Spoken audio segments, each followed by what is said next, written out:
নমস্কার প্রিয় বন্ধুরা, আবারও আমি নিয়ে আসলাম আমার মাকে গানের মাধ্যমে। আর আমার মা অনেক সুন্দর গান জানেন। প্লিজ অনুরোধ রইল আপনাদেরকে ভিডিওটা পুরো দেখার জন্য।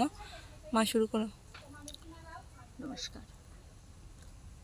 নিষ্ঠুর খালিয়া সৈগ নিষ্ঠুর খালিয়া শমশান দেবা গায়ে গোবাসী গনায়া গনায়া মাইর না গো সেই সুরারে বাসিল হারিয়া নিষ্ঠুর খালিয়া সৈগ নিষ্ঠুর খালিয়া কদম ডালে বৈশি গো বাক বন্ধু বাসিনে ও খারিয়া নিষ্ঠুর